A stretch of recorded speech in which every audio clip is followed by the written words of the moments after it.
في القرآن المجيد. أعوذ بالله من الشيطان الرجيم. بسم الله الرحمن الرحيم. شهر رمضان الذي أنزل فيه القرآن هدى للناس وبينات من الهدى والفرقان.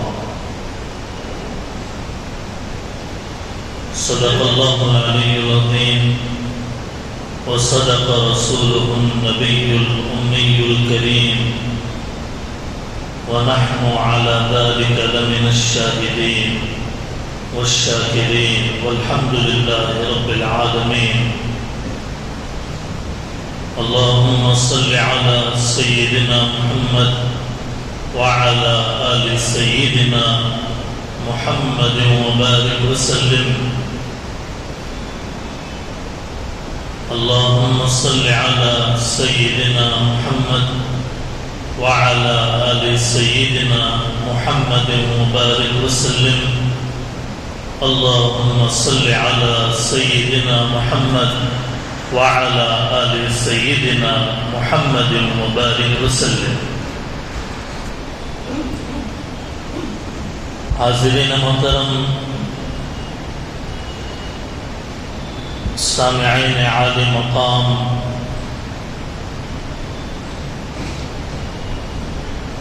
عزیزان ملت اسلامیہ،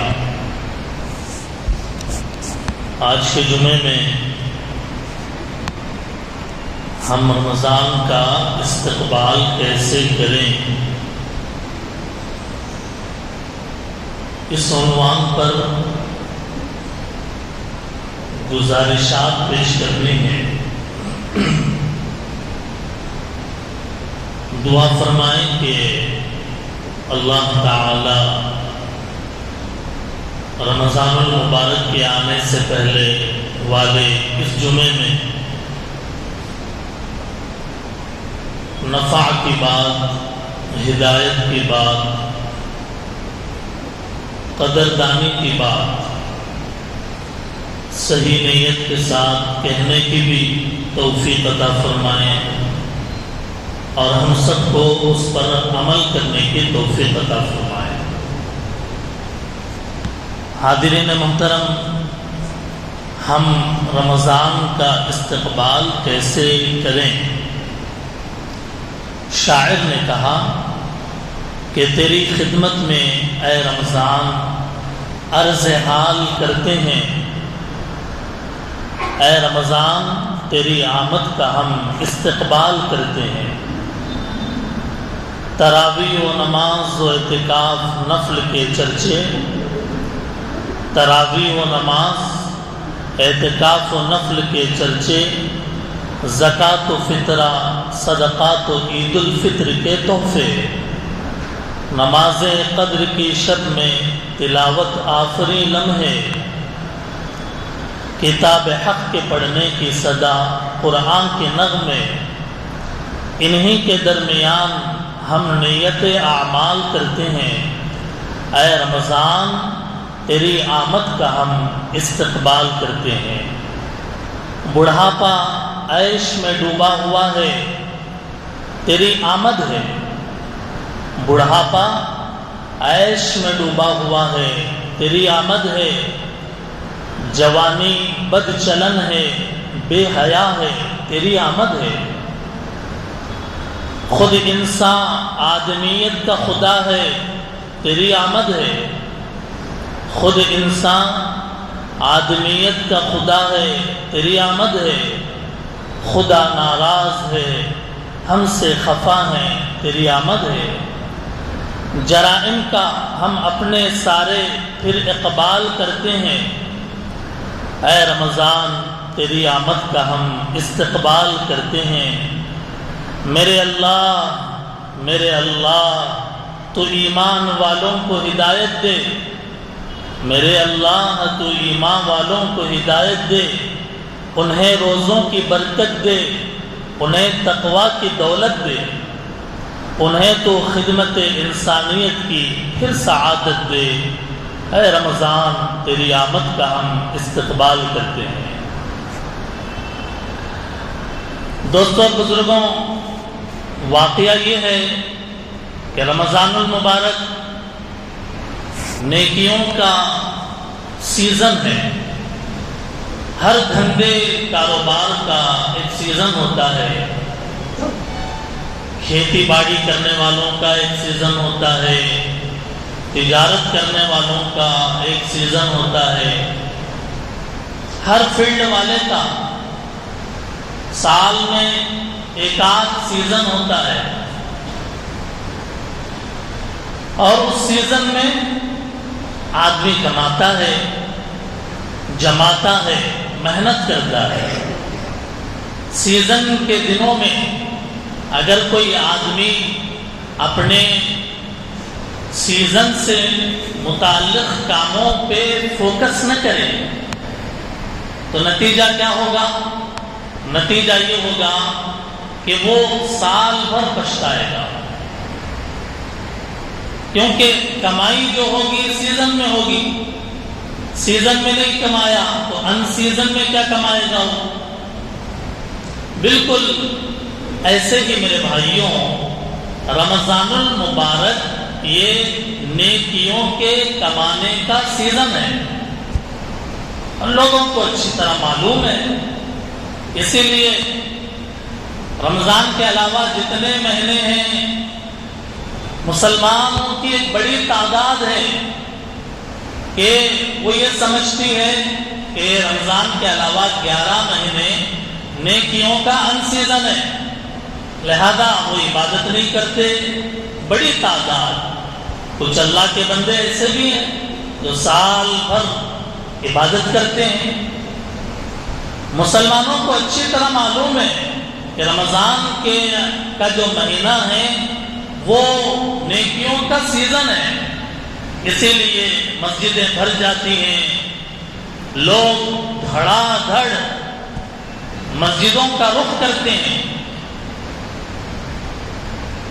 اب اس سیزن کی اگر کوئی مسلمان قدر کرے گا، نیکیاں کمائے گا، عبادت کرے گا، تو ظاہر ہے کہ وہ رمضان جو رب کا مہمان ہے اس کا صحیح معنی میں استقبال کرنے والا ہوگا۔ آج جیسا کہ آپ حضرات کے علم میں بھی ہے کہ شعبان المعظم کی 26 تاریخ ہے۔ کیا تاریخ ہے؟ بس 3-4 دن اور باقی رہ جاتے ہیں رمضان المبارک کی مبارک گھڑیاں آنے کے لیے، اور اس کے مبارک دن و رات، شب و روز آنے کے لیے بہت کم وقت رہ گیا ہے۔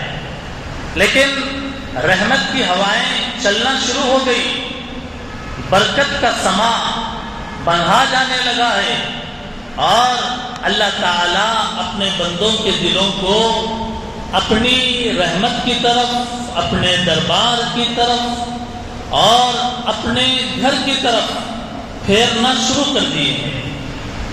میرے محترم بزرگوں، رمضان المبارک کا جو مہینہ ہے یہ انتہائی عظمتوں والا مہینہ ہے، انتہائی۔ آپ بلیو نہیں کر سکتے، آپ اندازہ نہیں لگا سکتے کہ کتنا عظیم مہینہ ہے رمضان کا۔ اللہ کے نبی علیہ السلام اپنی آنکھوں سے رمضان کے اندر اترنے والے رحمتوں، برکتوں کو غیب سے آپ اس کا مشاہدہ کرتے تھے، تو اللہ کے نبی رمضان تو رمضان ہے، رمضان سے پہلے ہی سے اللہ کے نبی عبادت کے اندر مجاہدہ فرماتے تھے۔ اس لیے رمضان کا مہینہ یہ گناہوں سے پاک ہونے کا مہینہ ہے، تزکیہ کرنے کا مہینہ ہے، اپنے آپ کو پاک اور صاف کرنے کا مہینہ ہے۔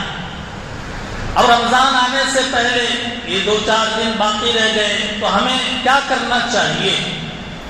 کیا استقبال رمضان کے عنوان پر پروگرام کر کے خوش ہو جانا چاہیے کہ ہاں ہم نے رمضان کا استقبال کر لیا، یا واٹس ایپوں کے اسٹیٹسوں پر خوش آمدید رمضان، ویلکم رمضان، اور اس طریقے کے جو پوسٹ ہیں وہ اسٹیٹس لگا کر اب مطمئن ہو جانا چاہیے کہ ہاں بھائی ہم نے رمضان کا ویلکم کر لیا، رمضان کا استقبال کر لیا۔ اچھی طرح سمجھ لیں کہ یہ ظاہری اعمال ہیں۔ رمضان کی محفلوں کا منعقد ہونا استقبال رمضان کے عنوان سے ظاہری اعمال ہیں، یہ بولتے رہنا ظاہری اعمال ہیں۔ اصل یہ ہے کہ رمضان کے اندر اللہ تعالیٰ کی رحمتوں، برکتوں، عنایتوں، نوازشات، اس کا نزول انسان کے دل پر ہوتا ہے، انسان کے قلب پر، دل پر اس کا نزول ہوتا ہے۔ اللہ کی رحمت، محبت، نیکی کا اثر، نیکی کا جو اثر ہے وہ دل قبول کرتا ہے، ہر انسان کا دل قبول کرتا ہے۔ تو وہ جو دل ہے نا، وہ دل اصل ہے، اس دل کو اس قابل بنانا ہے کہ جب رمضان آئے تو وہ دل نیکی کا اثر قبول کرے۔ وہ دل کو اس قابل بنانا ہے، بڑے غور سے سنیے گا کہ اس دل کو اس قابل بنانا ہے کہ اس میں اللہ کے طرف سے اترنے والا نور، روزے کا نور، قرآن کا نور، تراویح کا نور، سحری اور افطار کی برکتوں کا نمایاں اثر ہر انسان کے دل کے اندر آئے، دل کو اس قابل بنانا ہے۔ ابھی بات کھلی نہیں، مثال ایگزامپل لیجیے کہ کسی برتن کے اندر کوئی چیز ڈالنا ہے، مثال کے طور پر کسی برتن کے اندر دودھ ڈالنا ہے، تو کیا کرتے ہیں؟ وہ برتن اگر گندا ہے تو کیا اس برتن کے اندر دودھ ڈالتے ہیں؟ دودھ ڈالنے والا آیا تو گندا، میلا، دھول میں لپٹا ہوا، جی جو برتن صاف نہیں ہے، اس برتن کے اندر دودھ نہیں ڈالا جاتا، اس برتن کو پہلے دھلا جاتا ہے، اس کے داغ دھلے جاتے ہیں، اس کی صفائی کی جاتی ہے، اور پھر اس برتن کے اندر وہ چیز ڈالی جاتی ہے۔ بالکل ایسے ہی میرے بھائیوں، ہمارا جو دل ہے، اس دل کے اندر جب اللہ کی رحمت اترے گی، برکت اترے گی، تو کیا اگر ہمارا دل گندا ہوگا تو اللہ کی رحمت اس کے اندر آئے گی؟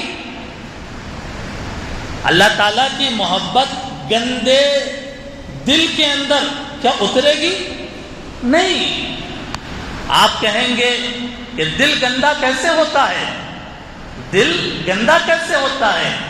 رسول اللہ صلی اللہ علیہ وسلم کے احادیث میں ہے کہ بندہ جب گناہ کرتا ہے، اس گناہ کی گندگی اس کے دل پر ہوتی ہے۔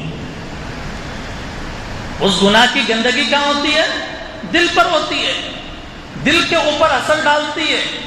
گناہ کیا، گانا گایا، فلم دیکھا، میوزک سنا، غیبت کیا، حسد کیا، چغلی کیا، جی دشمنیاں کیا، لڑائی جھگڑے کیا، مختلف طرح کے گناہ اگر بندہ کرتا ہے، اس کا اثر دل پر ہوتا ہے، دل پر۔ یہ گندگی ہے جو بظاہر نظر نہیں آتی ہے، لیکن ہوتی ہے دل کے اوپر۔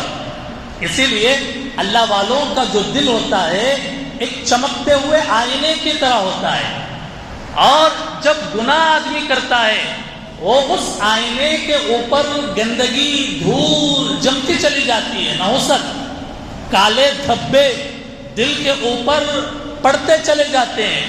اب رمضان آ رہا ہے، ہم مطمئن ہیں کہ رمضان آ رہا ہے، اہلاً و سہلاً مرحبا، خوش آمدید رمضان کہہ تو رہے، لیکن جس برتن کے اندر ہمیں اللہ کی رحمت کو لینا ہے، اللہ کا نور اتارنا ہے، اس برتن کو یعنی اپنے دل کو ہم صاف نہیں کیے ہیں، تو بھلا بتائیے کہ یہ بھی کوئی رمضان کا استقبال ہوا؟ تو آئیے ہم ارادہ کریں کہ اپنے دل کو پاک کریں گے، صاف کریں گے انشاءاللہ، صاف کریں گے انشاءاللہ، تاکہ رمضان کو ہم صحیح معنی میں وصول کر سکیں، اس کی رحمتیں برکتوں کو ہم صحیح معنی میں وصول کر سکیں، اور تاکہ ہمارا دل ایک دم پاک چمکتے ہوئے آئینے کی طرح بن جائے۔ اب اس کے لیے کیا کرنا ہے؟ اس کے لیے کام یہ کرنا ہے کہ اللہ کے سامنے گڑ گڑانا ہے، توبہ کرنا ہے۔ تو آج ہاتھ اٹھائے بغیر اپنے دل کے ہاتھ اٹھا کر اپنے دل کے گہرائی سے آنکھ بند کر کے اللہ سے ہم دبے الفاظ میں کہہ لیں کہ اے اللہ، میرے جو گناہ ہیں کچھ مجھے معلوم ہے، بہت سارے گناہ ہیں کر کے بھی بھول گیا، رمضان کا مبارک مہینہ آ رہا ہے، اور اے اللہ اگر یہ دل اسی گنہگاری کے ساتھ رمضان میں جائے گا تو اس کے اوپر کیا اثر ہوگا۔ اے اللہ، ہم میں سے ہر ایک آدمی آج جامع مسجد میں یہاں بیٹھ کر یہ نیت کر رہا ہے کہ اے اللہ، میں اپنے ایک ایک گناہ سے آپ کے دربار میں توبہ کر رہا ہوں۔ انشاءاللہ توبہ کریں گے، اللہ تعالی ہم سب کی توبہ کو قبول فرمائے۔ دوستو بزرگوں، لوگ یہ سمجھتے ہیں کہ رمضان روزے کا نام ہے، رمضان تراویح کا نام ہے، بس اس سے آگے کچھ نہیں ہے، سحری کھاؤ، روزہ رکھو، افطار کرو، اور پھر اس کے بعد تراویح پڑھو، پھر بس اسی کا نام وہ یہ سمجھتے ہیں کہ یہ رمضان ہے۔ حالانکہ رمضان صرف روزے اور تراویح کا نام نہیں ہے، یہ تو روزہ اور تراویح تو ایک نمایاں عبادت ہے، ایک نمایاں عبادت ہے، ایک اسپیشل عبادت ہے رمضان کی۔ لیکن اصل میں اللہ تعالیٰ نے رمضان کا مہینہ اس لیے دیا ہے تاکہ انسان کی زندگی مقصد زندگی پر آ جائے۔ انسان جو زندگی گزار رہا ہے، پوری زندگی اس کی اس مقصد پر آ جائے جس مقصد کے لیے اللہ نے پیدا کیا ہے۔ اللہ نے ہمیں کیوں پیدا کیا ہے؟ قرآن میں اللہ فرماتے ہیں ہم نے انسانوں کو، جنات کو عبادت کرنے کے لیے پیدا کیا ہے۔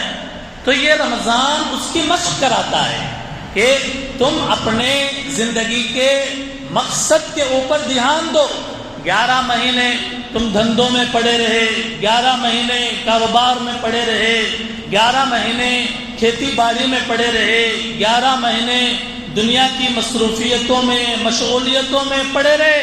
اب اللہ تعالیٰ ایک ایسا قیمتی ہیرا رمضان کا ہمیں دے رہے ہیں کہ یہ مہینہ تمہارے دل کی دنیا بدلے گا، تمہارے زندگی کا رخ موڑے گا، اور پھر تمہاری جو زندگی غفلت میں پڑ کر، اللہ سے کٹ کر، مسجد سے ہٹ کر، دین کو نظر انداز کر کے جو تمہاری زندگی گزری ہے، تو اب یہ رمضان کا مہینہ انسان کو تربیت دے گا، اور زندگی پر جو غفلت کی دھول جم گئی، زندگی میں جو خواہشات کے جالے لگ گئے، رمضان کا مہینہ آئے گا، انسان کو بتائے گا کہ تمہارے پیدا کیے جانے کا مقصد کیا ہے۔ تمہارے پیدا کیے جانے کا مقصد اللہ تعالیٰ کی عبادت ہے۔ اس لیے رمضان کا ہمیں صحیح معنی میں جو ہے سمجھنا ہے۔ روزہ تو رکھنا ہی ہے، تراویح تو پڑھنی ہی ہے، روزے سے بڑی عبادت کوئی نہیں۔ ہر نیک عمل کے بارے میں اللہ یہ کہتے ہیں کہ میں تمہیں جنت دوں گا، میں تمہیں جنت کا محل دوں گا، جنت کی نہریں دوں گا، تمہیں بڑے عالیشان قبے دوں گا، سونے اور چاندی کے تمہیں کنگن دوں گا۔ عجیب اللہ کے وعدے نیک کام کرنے پر، لیکن جب روزے کی باری آتی ہے اللہ کہتے ہیں میں کیا بتاؤں روزے کے بارے میں کہ تم روزہ رکھو، اس کا بدلہ میں خود ہوں تمہارے لیے، یعنی میں خود تمہیں مل جاؤں گا۔ جو روزہ رکھے گا اسے اللہ مل جائیں گے، جسے بادشاہ مل جائے اس کے لیے چھوٹی موٹی چیزیں کیا ہے؟ جسے بادشاہ مل جائے، جسے وقت کا حکمران کہہ دے میں تیرا ہوں، اب اس کے بعد پوری اس کے ماتحتی کے اندر جتنے چیزیں ہیں اور جتنی نعمتیں ہیں سب مل گئی، اللہ یہ کہے کہ روزہ رکھو، میں خود اس کا تمہیں بدلہ دوں گا، میں خود اس کا بدلہ ہوں، اس سے بڑی بات اور کیا ہو سکتی ہے؟ دوستوں اور بزرگوں، استقبال رمضان کے عنوان پر آج ہم بیٹھے ہیں جمعے کے مبارک موقع پر، تو سنیے جب صحابہ کرام رمضان کا استقبال کرتے تھے تو کیسے کرتے تھے؟ کہتے ہیں جب صحابہ شعبان کے مہینے کا چاند دیکھتے، یعنی رمضان کا نہیں، رمضان کا استقبال رمضان سے پہلے ہوگا نا بھائی، جب شعبان کے مہینے کا چاند دیکھتے تو قرآن کو سینے سے لگائے رہتے۔ قرآن کو کہاں لگاتے؟ سینے سے۔ ہم میں سے کتنے لوگ ہیں کہ جنہوں نے رمضان کے استقبال میں قرآن کو اٹھا کر اپنے سینے سے لگایا؟ سینے سے لگانے کا یہ مطلب نہیں ہے کہ وہاں سیلف میں سے قرآن اٹھا کر سینے سے لگائے، تھوڑی دیر پھر رکھ دیے۔ سینے سے لگانے کا مطلب یہ ہے کہ قرآن پڑھنا شروع کر دیتے۔ ہم میں سے کتنے لوگ ہیں کہ قرآن کو، اللہ معاف کرے بہت سارے تو ایسے بھی ہیں کہ رمضان کا مہینہ پورا گزر جاتا ہے، قرآن کو سینے سے کیا لگاتے، ہاتھ بھی نہیں لگاتے، اللہ معاف کرے۔ اس لیے میرے بھائیوں، رمضان کے مہینے کا استقبال یہ ہے، صحابہ کہتے ہیں قرآن کو سینے سے لگائے رہتے، تلاوت میں مصروف رہتے، اور کہتے ہیں مسلمان اپنے مال کی زکوٰۃ نکالتے، شعبان کے مہینے میں اپنے زکوٰۃ کی ترتیب بنا لیتے، میرے پاس کتنا مال ہے، میں اس میں سے مثال کے طور پر 1,00,000 روپے اگر ہے تو 1,00,000 میں 2,500 روپے قرضے وغیرہ نکالنے کے بعد، اب یہ زکوٰۃ ایک مستقل وہ سبجیکٹ ہے، وہ ایک مستقل ٹاپک ہے، انشاءاللہ اللہ توفیق دے تو آگے بیان کریں گے۔ خلاصہ یہ ہے کہ اپنے مال کی زکوٰۃ نکالنا ہے، یعنی اپنے پورے مال میں 1,00,000 میں 2,500، 2,00,000 میں 5,000، 2,500 کے حساب سے قرضہ وغیرہ مائنس کرنے کے بعد اس کی تفصیلات ہیں، جو حضرات نکالنا چاہیں تو جو جانتے ہیں زکوٰۃ کے بارے میں ان سے معلوم کریں، علماء سے معلوم کریں۔ تو کہتے ہیں کہ شعبان کے مہینے میں مال کی زکوٰۃ نکالتے، اور کیوں نکالتے؟ تاکہ امت میں جو کمزور ہیں، مسکین ہیں، فقیر ہیں، ان کے اوپر وہ زکوٰۃ خرچ کریں، تاکہ ان کا جو رمضان ہے وہ بھی صحیح طرح سے گزرے۔ امت کے مالدار تو رمضان اچھے انداز میں گزار لیں گے، لیکن جو غریب ہیں، جن کے گھروں کے اندر راشن نہیں ہے، جن کے گھر کے اندر سودا نہیں ہے، ایسے غریب مستحق کرانے، پیشور فقیر نہیں، پیشور فقیر جو باہر جن کا مزاج ہی ہے مانگتے رہنا، یہ تو خیر واللہ عالم یہ مستحق ہے یا نہیں ہے، ظاہری حال سے تو یہ غریب مستحق معلوم ہوتے ہیں، لیکن آپ بھی جانتے ہیں کتنے بڑے بڑے امیر ہوتے ہیں یہ لوگ۔ بہرحال اپنے بستی میں، اپنے خاندان میں، اپنے شہر کے سلم ایریاز میں جہاں جا کر دیکھیں، آہستہ علل اعلان شہرت کے ساتھ تحقیق کرنے کے بجائے معلوم کریں کہ کون سا گھرانہ مستحق ہے، کون سی بیوہ ہے جو مانگنے سے شرماتی ہے، کون سے یتیم ہے کہ جن کے گھر کے اندر وہ ایک ایک ٹائم کے کھانے کے لیے تڑپ رہے ہیں۔ اپنی زکوٰۃ شعبان میں ہم راشن کی شکل میں، سودے کی شکل میں، ان کی ضروریات کی شکل میں ہم انہیں چپکے سے ان تک پہنچا دیں، تاکہ جب رمضان آئے وہ بھی سحری کر سکیں، وہ بھی افطاری کر سکیں، وہ بھی رمضان کا صحیح طریقے سے فائدہ اٹھا سکیں۔ دوستوں اور بزرگوں، رمضان کا استقبال ہمیں کرنا ہے 2 طریقے سے۔ ایک دینی اعتبار سے رمضان کا استقبال کرنا ہے، دوسرے دنیاوی اعتبار سے ہمیں رمضان کا استقبال کرنا ہے۔ دنیاوی اعتبار سے رمضان کا استقبال کیسے ہوگا؟ دنیاوی اعتبار سے رمضان کا استقبال ایسے ہوگا کہ اپنے جو کام کاج ہے، اپنی جو مصروفیات ہیں، اپنی جو مشغولیات ہے، ہماری نوکری ہے، ہمارے دکانداری ہے، ہماری کھیتی باڑی ہے، تمام مشغولیات مصروفیات پر نظر ڈالیں کہ ان میں کون سے ایسے کام ہیں کہ جن کو ٹیمپروری ہم روک سکتے ہیں، یعنی 1 مہینے کے بعد بھی ہم وہ کام کر سکتے ہیں، کوئی نقصان نہیں ہوگا۔ اپنے پورے کاموں پر نظر ڈالیں۔ تو جن کاموں کو ہم روک سکتے ہیں، دنیا کے کاموں کو، دنیا کی حد سے زیادہ مصروفیت کو ہم روک سکتے ہیں، وہ 1 مہینے کے لیے بریک کر دیں۔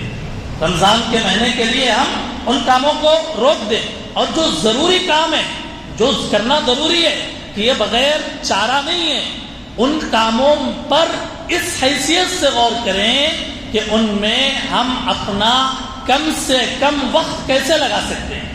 دکانداری کر رہے ہیں، اس میں ہم عبادت کا وقت نکالنے کے لیے دکانداری کا جو ٹائم ہے اس کو شارٹ کیسے کر سکتے ہیں، اور اپنی ملازمت کو اپنے باس سے، اپنے مالک سے، اپنے ذمہ دار سے بات کر کے ہم اس کے اندر بھی اپنے اس ضروری دنیا کے کام کو کیسے سمیٹ سکتے ہیں۔ یہ دنیاوی اعتبار سے رمضان کا استقبال ہے، تاکہ ہمیں زیادہ وقت ملے رمضان میں، ہم یکسوئی سے عبادت کر سکیں۔ مثال کے طور پہ ایک دنیا کا اعتبار سے ایک کام یہ ہے کہ عید کی شاپنگ ہے، عید کی شاپنگ کا مسئلہ ہے۔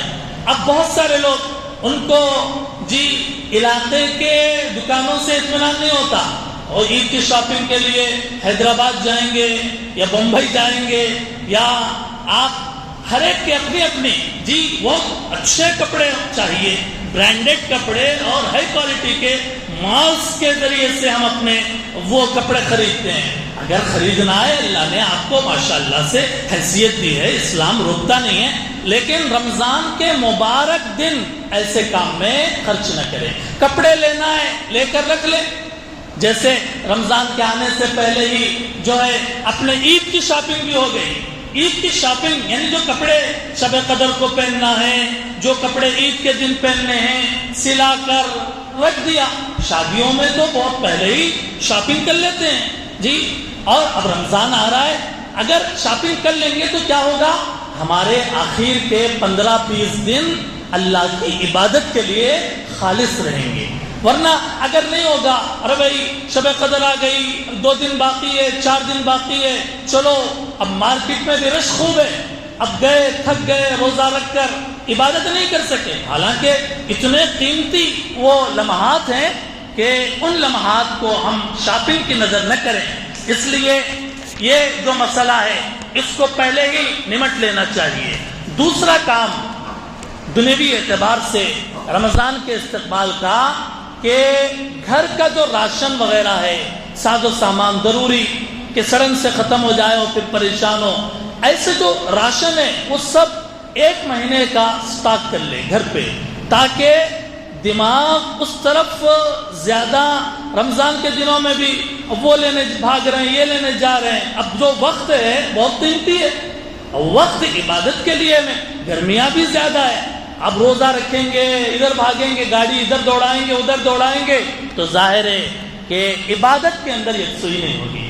میں یہ سب اس لیے بتا رہا ہوں تاکہ ہم رمضان کی صحیح معنی میں قدر کر سکیں، اور نہ بھائی کوئی بھی آدمی کبھی بھی اپنی چیزیں خرید سکتا ہے۔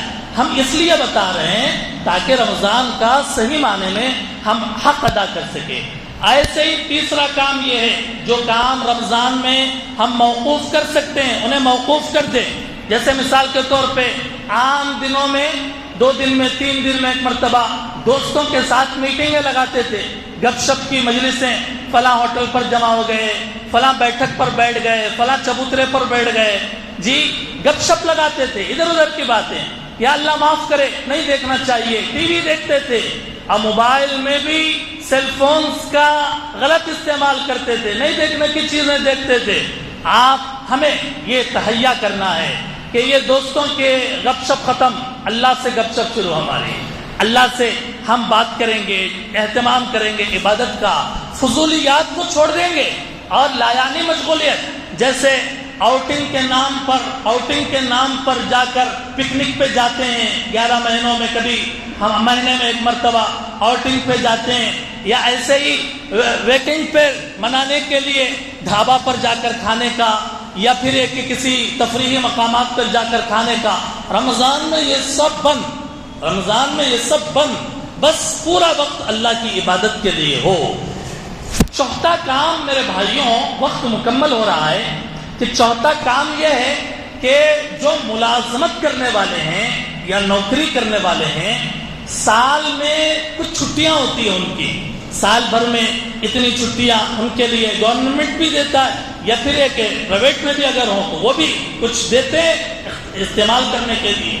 تو ان چھٹیوں میں سے کچھ چھٹیوں کو رمضان کے دنوں میں استعمال کر لیں تاکہ ہم عبادت کر سکیں۔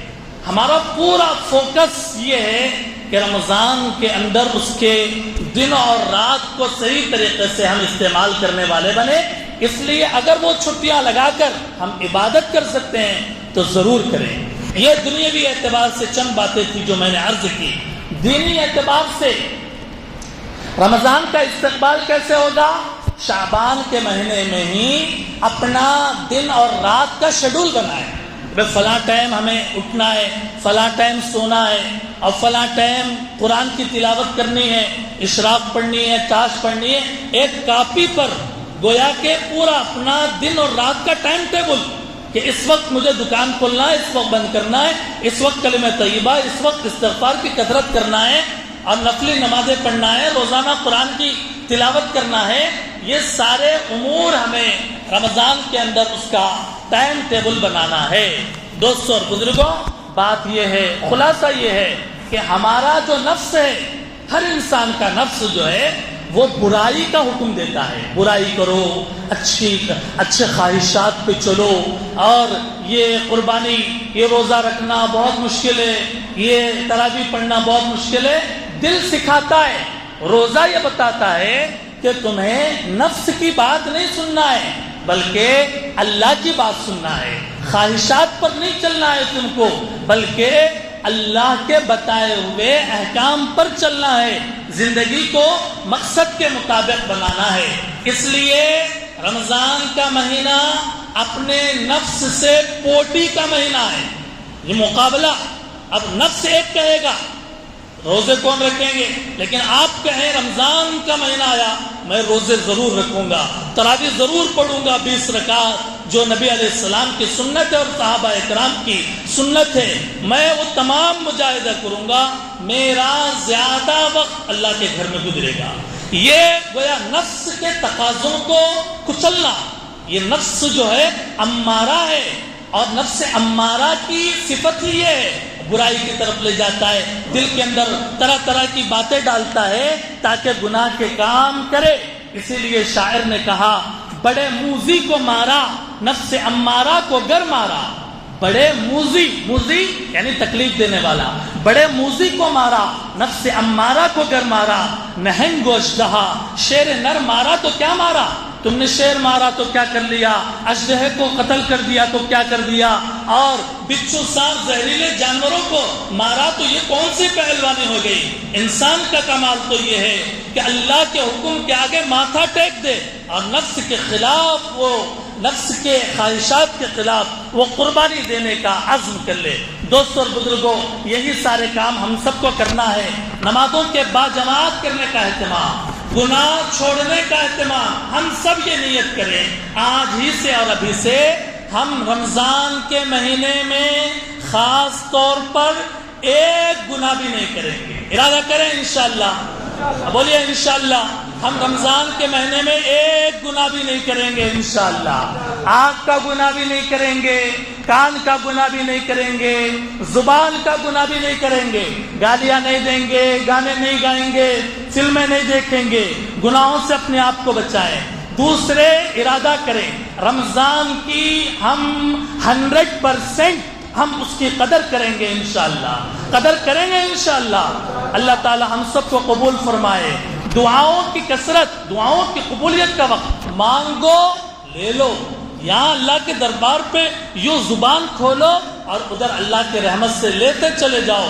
دعاؤں کی کثرت کریں گے انشاءاللہ، تہجد پڑھیں گے انشاءاللہ، رمضان کے مسائل کو سیکھیں، روزے کے مسائل، افطاری کے مسائل، تراویح کے مسائل سیکھیں، کون سے کام روزے کے اندر کرنا جائز ہے، کون سے کام نہیں کرنا ہے، مکروہات کیا ہیں، مفترات کیا ہیں، اس کو بھی سیکھیں۔